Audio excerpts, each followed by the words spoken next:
do. Okay.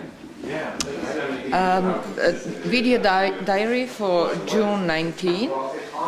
We finished on that day cleaning of the series of fire installations that were attached to the large platform in the kitchen.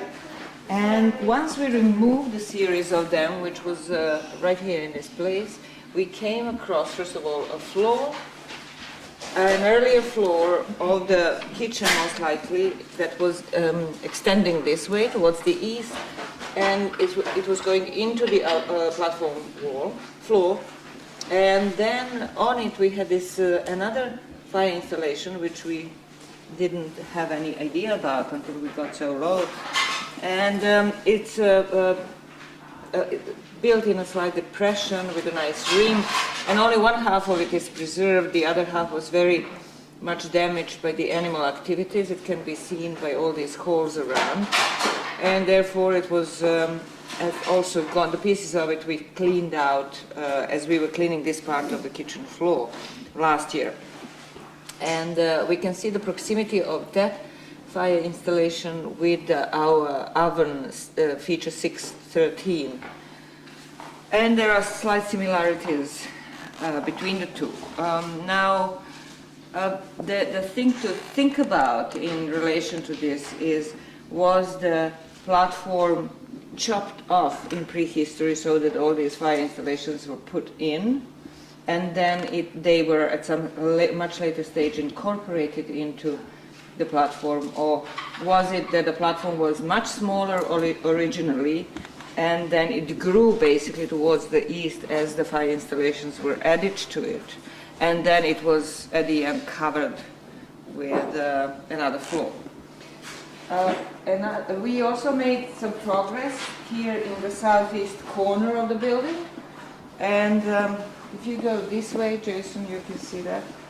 And we have cleaned completely the niche, the plasters of the niche, and we can see that the plaster of the east house wall was turning here, making the corner, and then turning again, and then going like that, and maybe even turning one more time, and then following this brick of the wall, but possibly not going all the way there, but ending on this level. And here we have also fragments of the plaster that show that the plaster went all the way up. However, if we follow the plaster of the south wall of the house, we can see that that plaster goes all the way to here, and that is an indication that maybe there was another step-like element to it.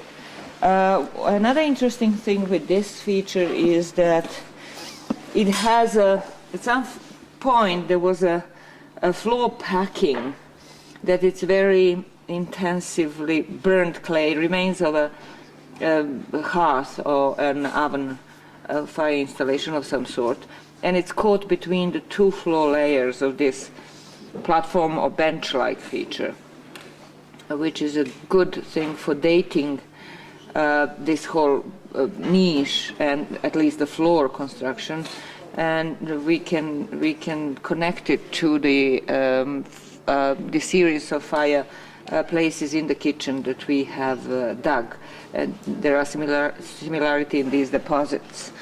So one possibility that was suggested is that maybe this square-shaped space was a space for a post in the house. I'm not clear yet on whether that possibility should be taken seriously, but in any case it's very curious to have such a little niche in the very corner of the house, and especially when you have a platform in front of it. I'm not sure how it all worked together. And another thing that we worked on, another place, was this platform 162 and our red wall. The group burial in the platform was finally removed completely, and so what we started doing is the internal wall is of a later phase in the house. We have to remove it. We actually were stalled in doing that much earlier. We should have removed it late last year, but we couldn't because of all the burial activity in this part of the house. So now we got on digging that out, and we are removing the layers of painted plaster first. And what we could see is something that we had seen even 2 or 3 years ago when we found the painted wall, is that there were more than one red painted layer of plaster. And so one has been removed, and we have another one that we can see right now.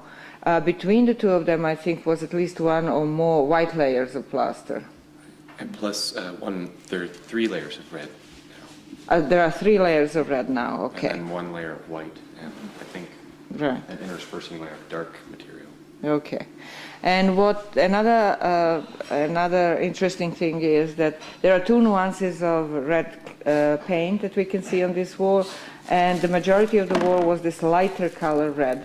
But there are in the corner, David, if you can point out the area where there was red, darker red color, right here, and then the very corner.